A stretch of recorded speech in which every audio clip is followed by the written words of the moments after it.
Well, I guess I lied. When really ain't canceled after all. Woo, yeah. Whatever, I don't really care too much. On to the actual video. So, Tale of the Brave turns 10 years old today in the UK in theatrical release, and I, once again, am going to be giving my thoughts on the movie. I'll give a quick summary, then talk about my positives and negatives with the movie before giving my overall rating. So, let's begin. While working at the clay pits one day, Thomas discovers some giant footprints engraved in rocks and nearly gets caught in a landslide in the process. The next day, after telling about them to Percy, Percy starts to worry that there might be a monster on Sodor. And throughout the rest of this movie, Thomas's subplot just involves him searching around the clay pits for the footprints. Meanwhile, with Percy, while he is making his way around the fog, he sees a mysterious moving object which he believes to be the monster. Upon arriving back at the docks, the monster turns out to be an engine named Gator, who was on Sodor for some unexplained reason other than he has to catch a ship back to his country. Percy is still paranoid about there being a monster on Sodor, which prompts James to begin teasing him. Gator sees this and tries to help Percy by telling him how he became brave. This inspires Percy and motivates him to take the mail train that night, which he was originally too scared to do the previous days. That same night, James is ordered to take the Flying Kipper, and on his way, he meets Gator, who unintentionally frightens James, causing him to have an accident. James, being James, blames Percy for the incident and begins plotting a plan to get back at him. So, the next night, while Percy is making his mail run, James pushes a scrap monster car on Percy's line to scare him, which ends up succeeding. After racing back to the sheds, Percy is at his most vulnerable once all the engines apart from Thomas and Emily begin to laugh at Percy.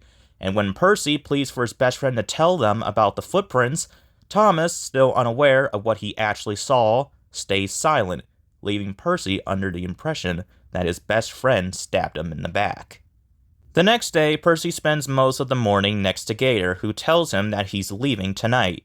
Meanwhile, Thomas sees James pushing the scrap monster that scared Percy the previous night and urges James to apologize to him. Thomas tries to do the same thing for not backing Percy up the previous night, but Percy is still mad at him and blows him off. Once James meets up with Percy again, he tries to apologize to him too, but like with Thomas, Percy doesn't believe it to be sincere and vows to prove his bravery. I am most certainly plagiarizing because most of these sentences come from the wiki, I'm so sorry. That evening, Percy is missing to take the mail train, so Thomas takes it in turn, and on the way he meets up with Gator, who tells Thomas that he's going to be leaving Sodor in a bit. Once Gator is loaded onto the ship, he sees Percy is there already, wanting to travel to a faraway land like him in an effort to be brave. Gator explains to Percy that running away from his fears doesn't sound too brave, leaving Percy to ponder his decision. Thomas returns to the sheds to see Percy still missing and convinces James, barely, to go out and search for him. After remembering what Percy said earlier about being brave and Gator going with him, Thomas proceeds to race down to the docks where he sees Gator's ship leaving. Believing that Percy is on board, he urges Cranky to stop the ship, leaving the Cranky nearly getting pulled off the dock and killing himself. Fortunately, the ship manages to stop in time, but Thomas is quickly informed that Percy is not on the ship. Percy is at the clay pits wanting to find the footprints that Thomas talked about. James soon arrives, and after a bit of squabble, James tries to prove once more that he is braver than Percy. Along the way, James notices a dinosaur skull and races back in fear, and due to the vibration of his whistle, another landslide proceeds to unfold. James barely makes it out with the help of Percy pushing him out of the way in time, and once it all stops, Percy learns that the monster was actually the fossil of a dinosaur. Once Percy is repaired, Thomas and James apologize to him, and the three of them make up and are best friends once more. Later that evening, the three catch Gator's ship departure to wish him a goodbye and farewell, and they all puff away with the movie coming to an end. And that was Tale of the Brave in a nutshell. Now to discuss the things I liked about the movie. First things first. Oh my god, Oliver's back! I don't really care anymore. It was exciting when the trailer first came out, but after Toad's Adventure came out, the excitement kind of died away because he doesn't even speak in the movie. As for things that I actually did like about this movie, one of my favorite things is how they treated Thomas, Percy, and James. I already talked about this in my King of the Rally review from last year, that I really adore the Thomas, Percy, and James dynamic that's shown both there and here.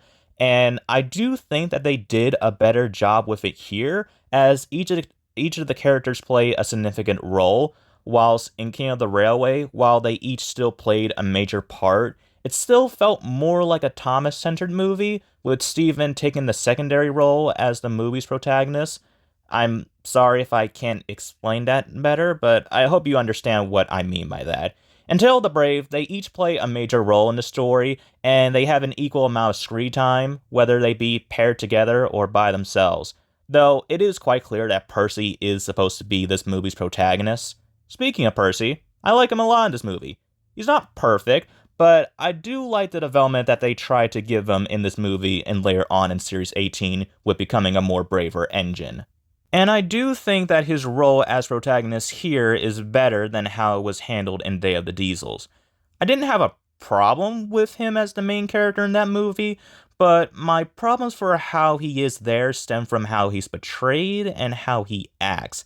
It isn't too bad, and Percy in Tale of the Brave has his problems too, but I overall thought he was written better here than in Day of the Diesels. Thomas's role was good too, but I don't really have much to say about him other than I have no problems with how he was written here. James, well, I'm not sure if this will come as much of a shock to anyone if you know how I've portrayed James before in my videos, but I actually really enjoy his role as the antagonist. Controversial take here, but I really like Jerky James in CGI. I would definitely hate to be around someone like him in real life, but I'm all for it in shows like this as long as I like the character in question. Like with Percy, James isn't great, and even I can say that they might have gone too far with his jerkiness, especially during this era of the show. But that's what makes him all the more enjoyable and fun for me. It's reasons like that that I actually kind of like episodes like Apology Impossible, Don't At Me. The most interesting thing that I find about James's role here is the fact that they made him the antagonist in a movie to begin with. Now, Thomas already did an interesting twist before in Hero of the Rails by making Spencer, a steam engine, the antagonist of that movie. And while I love his role there are some people that can be a bit turned off due to the fact that while Spencer was an already established antagonistic character in the series, he's a lot more villainous here, as he's very determined to get Hero killed, basically. That reason is why I see Spencer there as a villain and James here as just an antagonist. Because even though Spencer isn't like Diesel 10 levels of evil, I do still consider it pretty villainous with his efforts to get Hero scrapped, even if they were just threats. James in Tale of the Brave only tries to scare Percy, but that's just being a dick. I wouldn't call what he does evil or even malicious, cause he's not making threats of Percy getting eaten by a monster or something like that. But continuing on to what I was saying before, what makes their decision of making James the antagonist of this movie interesting isn't necessarily because he's a steam engine, but because he's a main character. Now, James isn't an antagonist character, and he never was, but he does have some antagonistic traits that was established all the way back in Series 1. They weren't evil traits or anything, of course, but with characters like him and Gordon who had a tendency to pick on other characters and not being the friendliest of people, as well as having big egos, it was easy to put them in roles as the antagonists in some episodes, even if they don't always get their comeuppance. I guess here it intrigues me so much because it's not an episode, it's a movie, and to me, it was always kind of bold of them to make one of their main characters the main antagonist. And I'm all for it. The next thing I'll discuss are the newbies for this movie. Gator is alright. I like his design and his backstory of him having to face his fear of heights, but other than that, I'm not really interested in him. Like, I don't think he's a bad character at all, and it would have been cool if he actually stuck around after the episode where he randomly comes back and for some reason says he's going to be staying, only for him to never show up again, ironically. But in all honesty, I didn't find it too much of a loss. The Log and Locos were honestly more interesting to him, and their disappearance was a bigger loss for me. As for the other new characters, they're a lot more interesting than Gator in my opinion. However, I didn't mention them during my summary because they don't really have that big of a role in this movie.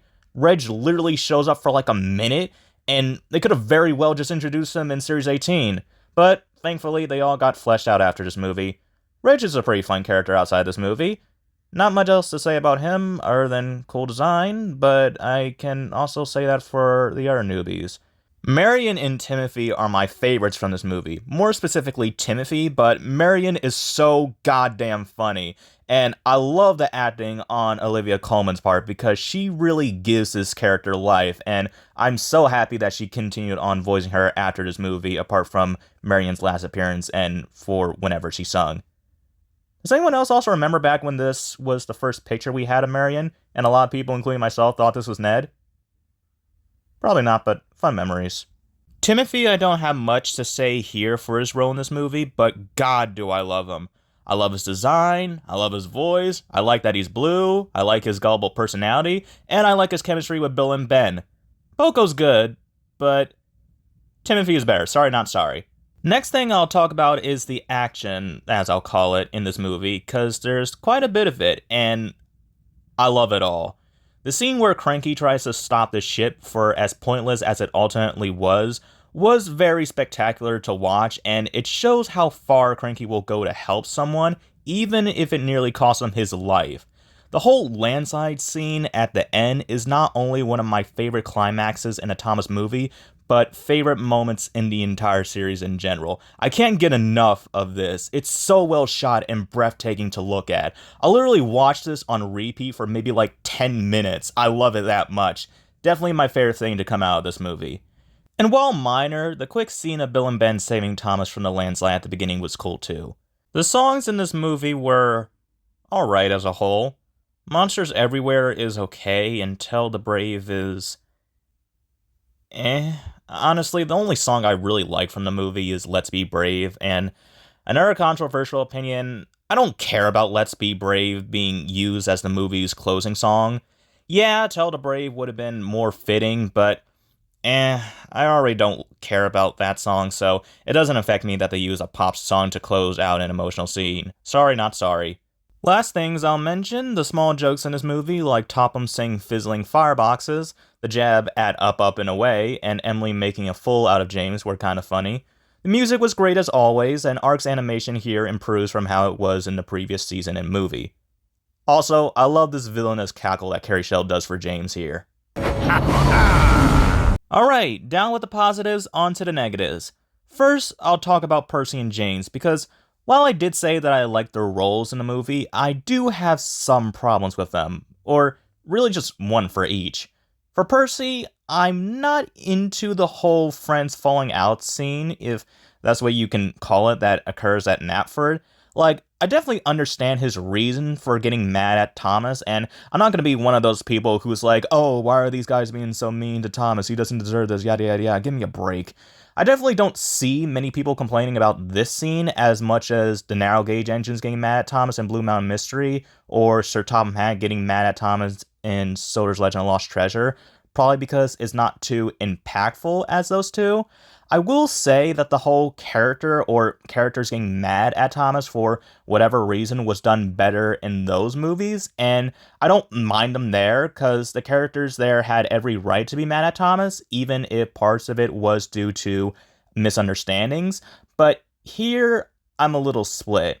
I mean, yeah, I understand that Percy is a kid and his best friend not speaking on behalf of what he saw must have felt like a betrayal in his eyes, but in comparison to the Narrow Gauge Engines and Topham's anger towards Thomas, Percy's here is a little much?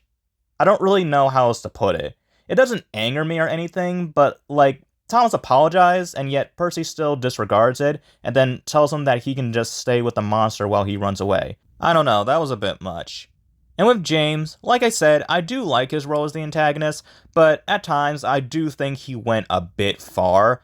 I understand it's James, but pushing a scrap monster just to give someone that you blame for your own accident just to scare them was pretty low.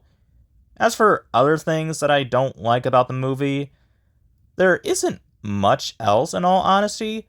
Reg, while I like the character, his scene here was completely unnecessary, and the plot, while not bad by any means, it's not too interesting. Like, I don't find myself getting bored by any parts, but in comparison to some other Tom's movies, it's probably somewhere in the middle in terms of having a good plot. And it's not because the main theme throughout the movie is dinosaurs, in case you're wondering. But that's more of a nitpick more than anything. The same thing goes for the Reg thing as well. Oh yeah, Toby doesn't show up. Overall, this movie is pretty good. It's better than King of the Rally from last year, and I think it still holds up all these years later. The movie, although appears to be a bit split nowadays amongst the fandom, like, there's a lot of people who have grown to really appreciate this movie, while others seem to loathe it, and I can see where each side's come from. I'm more on the side that likes this movie, not as much as others like The Adventure Begins or Big World Big Adventures, but it's still above our movies like Day of the Diesels and Calling All Engines. For what I would rate Tale of the Brave, this is a bit hard for me to decide, but I think I'm going to rate it somewhere between a 7 and 7.5 out of 10. So, about my same rating for Misty Island Rescue, but I probably value this movie slightly more. Anyway, that's it for this review, so I guess I'll see you guys with some